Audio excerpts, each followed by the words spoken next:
Nowe stawki wynagrodzeń dla przedstawicieli zawodów medycznych. Pensje będą otrzymywać w banknotach do Monopoly. Szymon Hołownia będzie rozmawiać z Polakami przez gadu-gadu. Cezary Gmys kupił legitymację dziennikarską w sklepie z zabawkami. Stawka większa niż dotacje, odcinek 10. Genialny plan ojca prezydenta Dudy. Czwartek, 9 września. Maciej Orłej, zapraszam na WTS. Na początek dobra wiadomość. Rząd rezygnuje z przekopu Mierzei Wiślanej, budowy Pałacu Saskiego, dotowania telewizji publicznej, podwyżek dla posłów, ministrów i prezydenta, z Centralnego Portu Komunikacyjnego. Zapowiada za to redukcję liczby wiceministrów, likwidację funduszu kościelnego, 99% bonifikaty na zakup nieruchomości pod cele sakralne i objęcie standardowym podatkiem dochodowym księży. O nie! Jesteśmy zgubieni. A wszystko to po słowach Bogny Jankę z Kancelarii Prezydenta, która ujawniła, że rząd nie ma fabryki pieniędzy. Pani sekretarz stanu skomentowała tymi słowami oczekiwania ratowników medycznych, którzy masowo wypowiadają umowy na znak protestu przeciwko fatalnym warunkom zatrudnienia. Oczywiście to na początku to był żart. Tak samo jak żartem jest podejście naszych rządzących do tematu ochrony zdrowia. Od dawna obiecują gruszki na wierzbie, zarówno nam pacjentom, jak i przedstawicielom zawodów medycznych. A efekt jest jaki? Coraz dłuższe kolejki do specjalistów, ludzie umierający, bo nie ma karetki, która mogłaby po nich przyjechać. Średnia długość życia pielęgniarek to 61 lat. Lekarze umierają z przepracowania. No po prostu super. Na zdrowie. W sobotę ulicami Warszawy przejdzie manifestacja przedstawicieli zawodów medycznych. Medycy tym razem się dogadali i idą wszyscy razem. Co więcej, Agrounia ogłosiła, że do nich dołącza. Rolnicy, podobnie jak medycy, też narzekają m.in. na rządową strategię walki z epidemią. Tylko akurat rolnikom chodzi o walkę z epidemią ASF, która od lat dziesiątkuje ich hodowlę świń. Agrounia ustami swojego lidera Michała Kołodziejczaka zapowiedziała, że grzecznie nie będzie. Drodzy ministrowie Kamiński i Błaszczak, jeśli by się rządowi zachciało wyprowadzić na ulicę także żandarmerię wojskową, uważajcie. Nawet jeśli będziecie chcieli spacyfikować przy pomocy mundurowych ten protest, to pamiętajcie, że będzie tam mnóstwo medyków. Nieprzytomnych ocucą, opatrzą i każą dalej protestować. Wraz z nowym rokiem szkolnym w liceach i technikach wprowadzono nowy kanon lektur szkolnych. Nad listą czuć wyraźnie ducha ministra Czarnka, który niczym Dolores Umbridge w Hogwarcie upewnił się, że młodzież zapozna się wreszcie z prawilnymi dziełami. Tak też do listy świeckiej szkoły w świeckim państwie dołączono Biblię, w tym fragmenty Księgi Rodzaju, Księgi Hioba czy Apokalipsy według świętego Jana.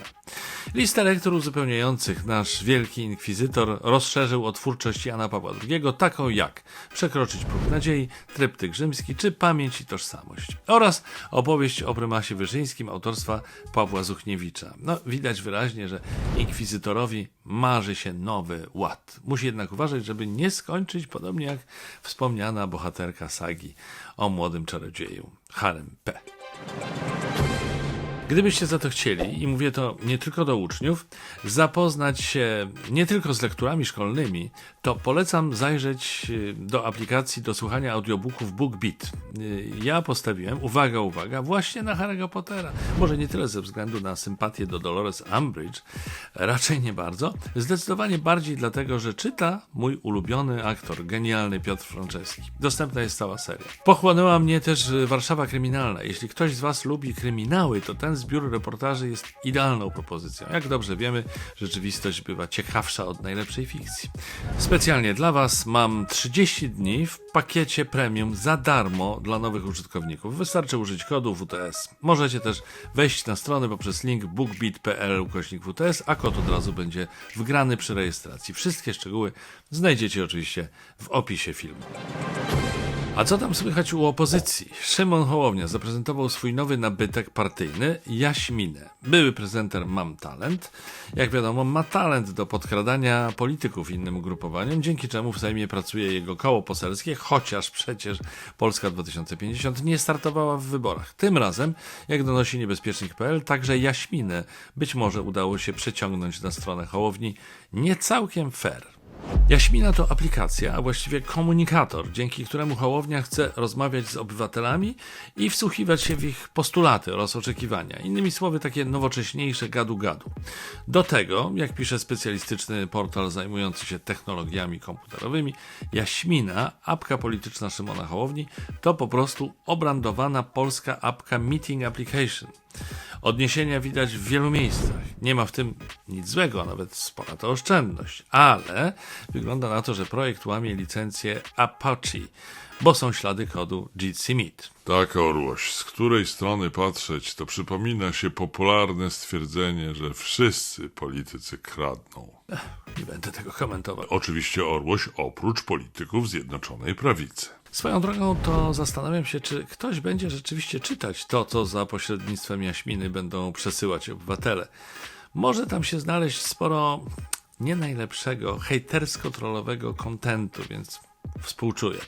Chociaż z drugiej strony, jak pomyśleć, co się wyrabia z listą lektur, to za parę lat może komentarze z internetu będą literaturą wysokiej klasy w porównaniu z tym, co uczniowie poznają na polski. Chciałem was zapewnić, że my z kolei w WTS uważnie patrzymy, co wy piszecie pod naszymi filmami, do czego nieustannie zachęcamy, podobnie jak do śledzenia mojego profilu na Facebooku, subskrybowania kanału i wspierania WTS na Patronite. W każdym razie zauważyłem, że piszecie w komentarzach, że trochę za mało jest informacji z zagranicy. No to teraz garść. Chwileczkę, spokojnie. Najpierw kącik muzyczny i Antek Orłoś. Witam. Witam! Dziś w dziale muzycznym zespół gitarowy. Pewnie sobie myślicie, znowu rockowo, bezkompromisowo. Nic bardziej mylnego. Ten zespół ma coś, czego nie ma żaden inny, proszę Państwa. W tym zespole gra Paweł. Tak, ten legendarny Paweł. Przed Wami zespół Pawła Wild Out w utworze Fire. Paweł, jesteś super.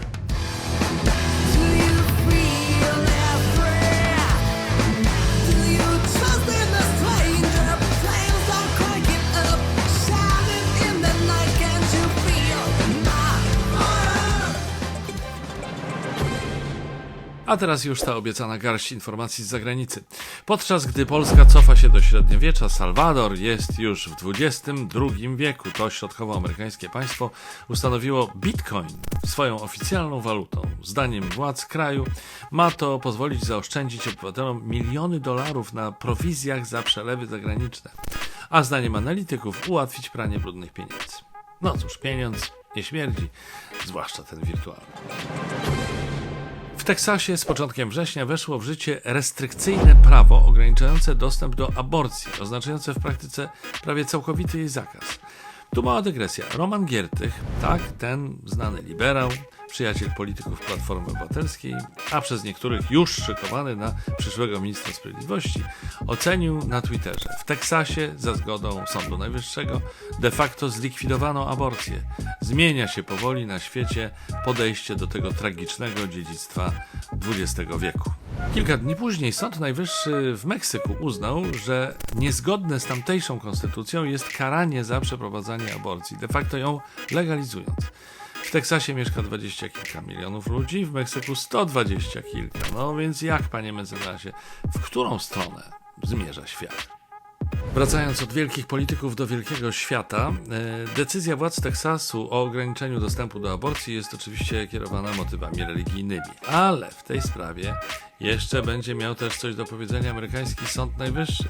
Szczególnie, że akt prawny został zaskarżony jako godzący w ich swobodę religijną przez wyznawców kościoła szatana. Wiadomo, Orłoś, ci sataniści prawa do zbrodni chcą bronić, podszeptów złego słuchają. No tak, tylko jakoś nie przypominam sobie o jakichś głośnych skandalach pedofilskich wśród satanistów, więc byłbym ostrożny w ocenianiu, kto słucha podszeptów.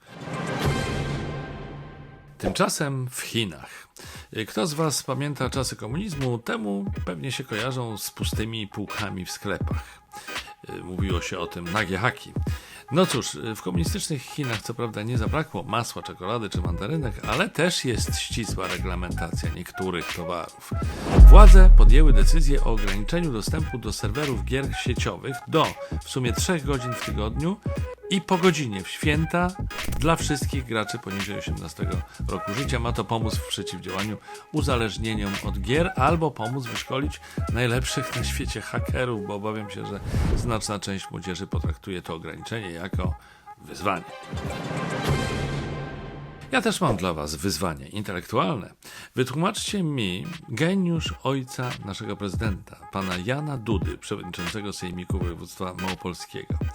Rodziciel mściwie, miłościwie nam panującego znalazł sposób na to, jak wystrychnąć na Dudę Unię Europejską, która nie chce dawać pieniędzy homofobicznym samorządom. Duda powiedział, że wystarczy zmienić w dokumencie sformułowanie ideologia LGBT na ideologię płci kulturowej.